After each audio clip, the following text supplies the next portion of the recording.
अगर हुजूर को बहैसियत भाई देखा जाए, हुजूर की अपनी सकी बहन तो कोई नहीं थी। हुजूर की रजाई बहन हजरत शीमा रदी अल्लाह ताला अन्हा हुजूर की खिदमत में आती हैं।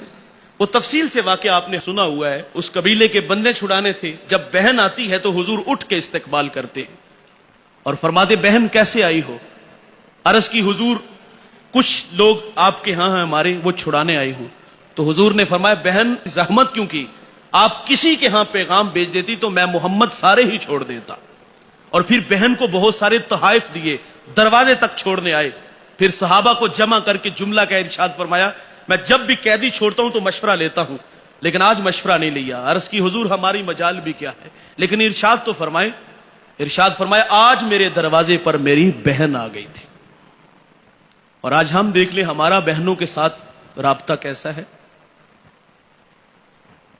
हमारे घर में हमारी बहनें 6-6 महीने भी ना आए तो हमें परवाह भी नहीं होती। ये तो छुट्टियों में बेचारी अगर छुट्टियां गुजारने के लिए आ जाती, भाई के रवैये देख के 2 दिन बाद वापस चली जाती। और यार गरीब बहन भाई से रिश्ता लेने आ जाए ना तो भाई कहता, तुझे जुर्रत कैसी हुई है? तू अपनी औकात तो देख। तू मेरी बेटी को 2 वक्त का खाना नहीं दे सकती, राजिक तू है। ये भाई के रवैये हैं बहन के साथ। लोग हमसे मसला पूछते हैं, मौलवी साहब बहन ने तोहफा दिया है जमीन, वो भी उसकी मजबूरी थी। वो तोहफा इसलिए उसने जमीन तुम्हें दे दी, अगर मैंने जमीन ले ली ना तो सारी जिंदगी के लिए भाई का दरवाजा मेरे लिए बंद हो जाएगा। और भाई अपने बच्चों को नफरत का दर्स देके जाते हैं, फुफ्फो को मुंह नहीं लगाना, मैं मर गया तो इसको मेरा चेहरा भी ना दिखाना।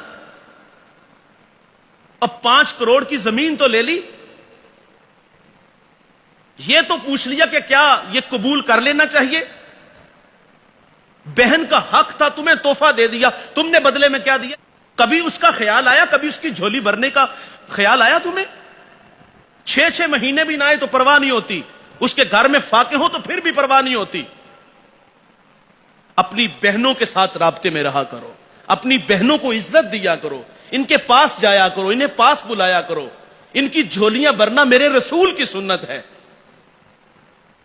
मैंने पिछले दिनों एक बहुत बड़ा मजहबी स्कॉलर है, उसका लेक्चर सुना, उसकी बात सीधी दिल को लगी। वो कहते, मेरे पास एक शख्स आया, लाहौर से उसका ताल्लुक था, करोड़पति आदमी था, उसको ब्लड कैंसर था, जिंदगी मौत से लड़ रहा था। और उसने दुआ की दरखास्त की। कहां से आए? कहा लाहौर से। आबाई शहर पूछा, कहा फैसलाबाद। तो कहा वहां कोई तुम्हारे अपने हैं? कहा हां, वहां चचा ताए बहनें भी हैं। तो कहा उनकी माली पोजीशन कैसी है? उसने कहा वो सब गरीब लोग हैं। अगली बात सुनिए। कहा कितनी देर होगी उनसे मुलाकात किए हुए? कहा 20 साल हो गए। गरीब तो रिश्तेदार भी नहीं ना होता। कहा तेरा इलाज आज से शुरू होता है। कहा करना क्या है? कहा 20 दिन उन लोगों में गुजार के आओ, उनकी जिंदगी से कुछ दुख कम करके आओ। भूखों को खाना देना, बरहना को लबास देना, प्यासे को पानी पिलाना, प्यादा को सवारी देना। किसी का ट्रैक्टर नहीं, ट्रैक्टर ले दो। किसी का हल खराब है, वो ठीक करवा दो। किसी का ट्यूबवेल ठीक करवा दो। उसने कहा 20 दिन जो तुझसे हो सकता है वो करना है, उनकी खिदमत करके आनी है। जब 20 दिन बाद वापस आया तो उसने कहा अब दोबारा टेस्ट करवा के आओ। जब दोबारा टेस्ट करवाए तो उसको ब्लड कैंसर नहीं था। भाईजान, जहां दवा काम नहीं ना आती, वहां दुआएं काम आती हैं। दुआएं करवाया ना करो, दुआएं लिया करो। मेरे रसूल फरमाते हैं कि अगर उम्र में, रिज़्क में बरकत चाहते हो तो सिला रहमी किया करो। और तुम्हारी सिला रहमी के सबसे ज्यादा मुस्तहिक तुम्हारे अपने बहन भाई हैं। अपनी बहनों के साथ अच्छा राब्ता रखो। मैं कहता हूं यार, बच्चों के दिल में खाला का प्यार होता है, होना चाहिए। बच्चों के दिल में फुफ्फो का प्यार क्यों नहीं आता?